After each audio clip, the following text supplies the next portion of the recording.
Era por volta das 23 de uma noite quente de verão quando a gente recebeu a missão. Complexo do Alemão, coração da guerra, 90 minutos sem direito a vacilar. Eu tava com o grupo do BOP, mano. Aquele tipo de operação que parece que o mundo vai acabar e tu nem sabe direito o porquê. O rádio chiava sem parar, passando as últimas informações, e eu ali, com o colete me apertando, o coração na boca, sentindo o peso do fuzil encaixando firme na minha mão. O comandante falou, seco, sem rodeio. A missão é limpar o setor 2, eliminar resistência e garantir a passagem para o batalhão do Pacífico.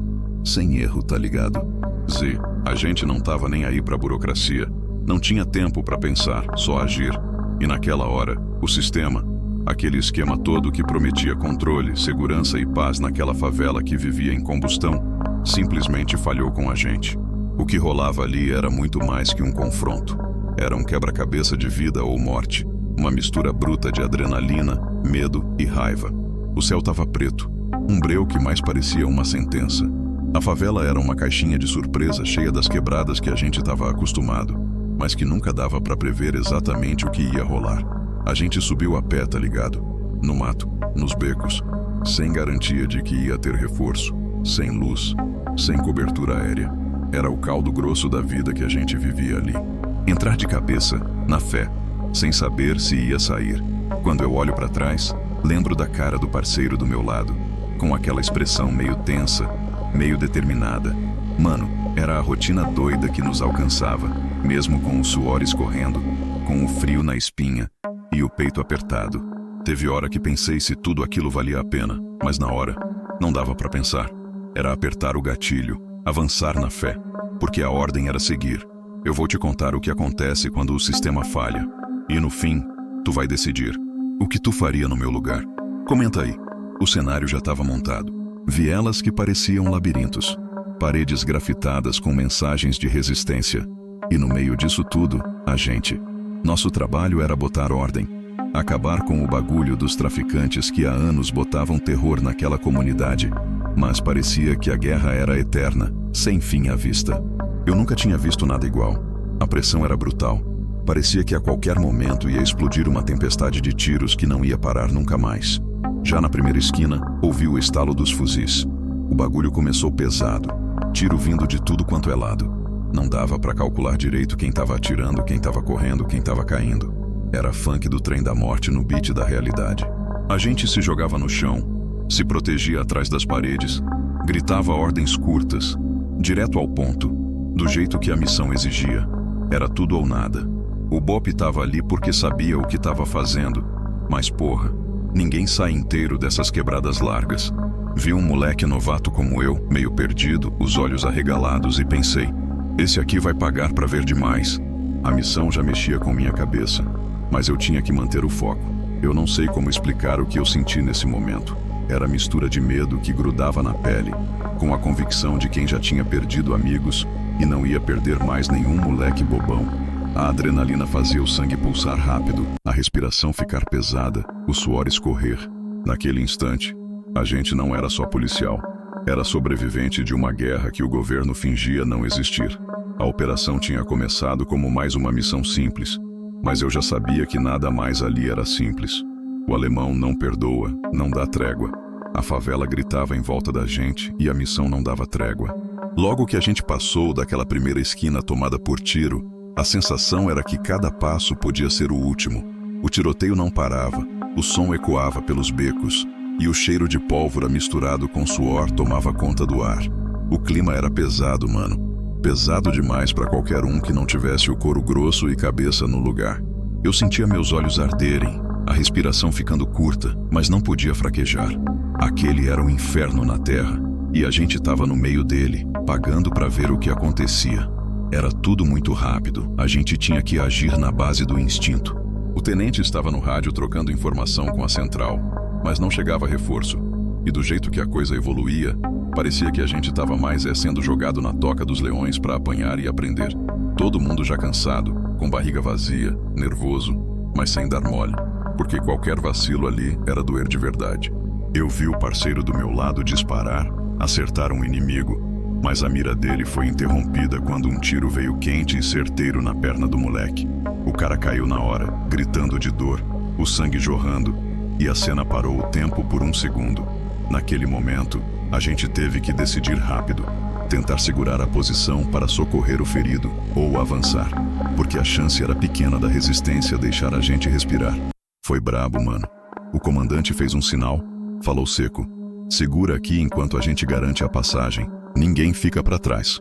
O que mais me doeu foi ver o parceiro agonizando, sem poder fazer muita coisa além de dar voz de ordem, segurar a onda. O medo não era só dele, tava no nosso peito também. A gente sabia que ali morava a porra da incerteza, pronto para dar o bote. Para piorar, justo quando a gente parecia dominando a situação, um moleque, de uns 15 anos, apareceu no meio do tiroteio e o bagulho parou de vez.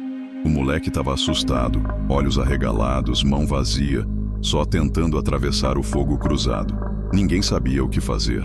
Atirar? Abrir passagem? O comandante mandou parar o ataque, passou a palavra na moral, e a gente segurou o gatilho. O tempo congelou naquela hora, e até o barulho do helicóptero lá fora parecia se calar. Mas o mais cruel veio depois. Ao tentar remanejar o grupo, a gente percebeu que estava cercado, moleque. Traição, caroço, emboscada daquelas que faz o coração pulsar no pescoço. O inimigo reapareceu em cima da gente de forma implacável. Tio tirando vantagem da nossa posição, nos encurralando num espaço que a gente achou que controlava. Foi quando a porra da cagada começou de verdade. O rádio sumiu, a comunicação caiu, e todo mundo precisou rebolar para sobreviver mesmo. Eu tava ali, vendo o tenente ser acertado na barriga, caindo no chão enquanto tentava voltar pro grupo. Olhos ainda achando forças para mandar um "segue firme". Me senti minúsculo, mas não dava para tanto, porque aí o medo começou a virar raiva, e a raiva virou uma vontade enorme de não deixar ninguém cair. A gente reagiu naquele momento juntando as últimas forças, puxando o fuzil no peito e empurrando o cerco. Era uma batalha doida, de sangue, suor e medo na cara, porra. Lembrei do que minha mãe sempre falou: na vida, moleque, quem não corre, perde. E eu não estava disposto a perder, não mais naquele dia. Mas a verdade é que, mesmo com fé e vontade, o perigo parecia se multiplicar a cada passo. O relógio andava, a tropa sentindo o peso daquela missão enlouquecedora, e a gente perdendo o chão a cada novo tiro que caía como um trovão. Ali, entre aquela tensão toda, eu percebi que a guerra ali dentro não era só contra o tráfico, era contra o próprio sistema podre que empurrava a gente para esses sufocos. No meio desse caos, eu olhei para trás e vi o moleque que tinha levado um tiro antes. Ele se arrastava, sangue escorrendo, e o sentimento dominante era de impotência, a vontade de pegar e levar ele dali.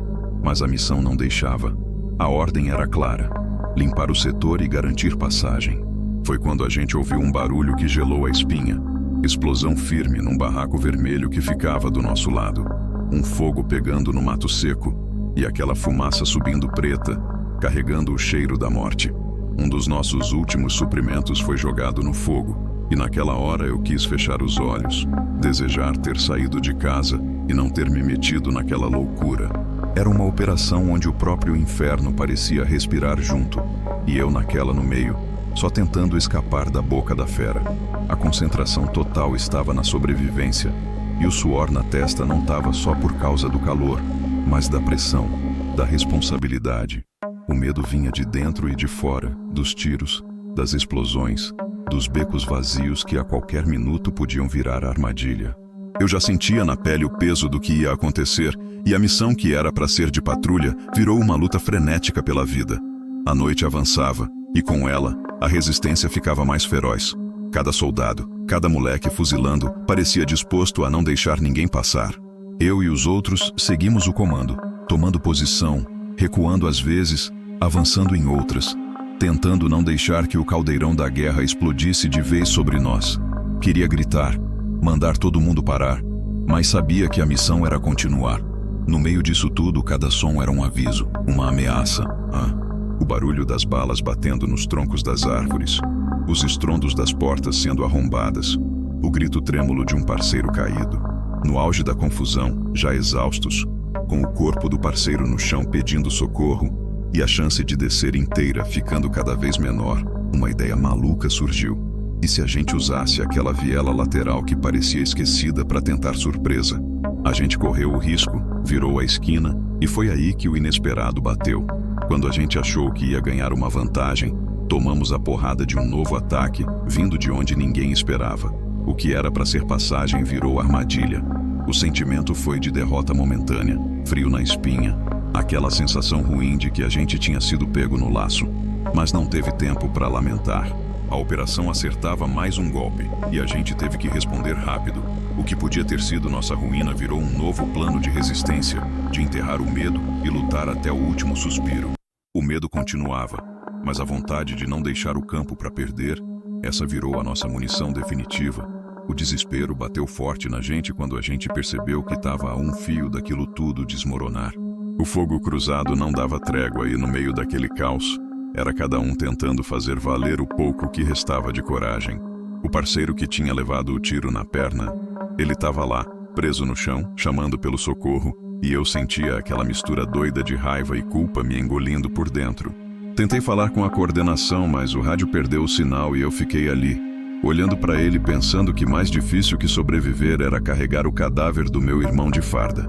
A gente sabe que podia ser cada um da gente, mas no calor do bagulho, a gente só quer se manter de pé. Foi numa dessas horas que a gente teve que decidir, seguir avançando ou recuar e tentar reagrupar. O comandante lançou o olhar duro, quase me cortando, e falou com voz firme: "Aqui não tem lugar para covarde, moleque. Ou a gente vence, ou morre tentando." Aquelas palavras ecoaram na minha cabeça como um trovão, mas foi ali que entendi o que significava ser do BOPE. A gente não pode vacilar. A gente tem que ser mais forte que o medo, mais rápido que a morte. No meio do confronto, houve uma pausa brusca no tiroteio. Todo mundo segurando a respiração, com o dedo no gatilho. A sensação foi estranha, quase como se o tempo tivesse congelado. Aí, do nada, um estrondo enorme sacudiu tudo. Uma explosão perto da entrada do setor fez o muro despencar, abrindo passagem para o inimigo. O pior era saber que era uma armadilha, preparada para nos engolir inteiro. O coração bateu tão rápido que parecia que ia sair pela boca. A gente se encolheu atrás dos destroços, tentando recompor a linha de frente com as forças que restavam. Foi naquele momento que me dei conta de como a gente estava sozinho, sem reforço, sem comunicação, sem ninguém olhando por nós. A operação, que prometia ser rápida, controlada, virou um pesadelo com sabor amargo de traição. Eu vi o medo no olhar do soldado mais velho do grupo, e aquilo me puxou para a realidade. A gente era carne na vitrine, sendo oferecida para o saco do destino. Mas apesar disso, no meio daquela escuridão toda, eu senti a chama da decisão fazendo arder dentro do peito. A gente não ia se entregar. Com as poucas forças que sobrou, a gente fez uma investida, a última cartada para manter a honra e salvar o moleque ferido. Corremos pelas vielas, tropeçando entre os escombros, tentando alcançar o posto de evacuação. Vi o rosto do parceiro sujo de poeira e sangue, desgastado, mas determinado a não deixar ninguém para trás. Era aquela hora, mano, de mostrar que o BOPE não é só fuzil e tática, mas coração de ferro. Saí na frente, puxando o moleque, tentando tapar o sol com a mão, respirando fundo e contando cada passo. No fim, a gente conseguiu sair dali, feridos, cansados, com uma saudade enorme de paz que parecia distante demais para alcançar. Eu perdi amigos naquele dia, perdi parte de mim também. A missão tinha um fim que ninguém esperava, não aquele da vitória fácil, mas da guerra real, suja e dolorosa. A gente saiu da favela com a impressão de que a guerra nunca termina, só muda de rosto. E eu nunca vou esquecer daquela noite. O que você faria se estivesse no campo de batalha e tivesse que tomar decisões como essa? Deixe seu comentário e me conte, porque aqui todo mundo tem uma história para compartilhar.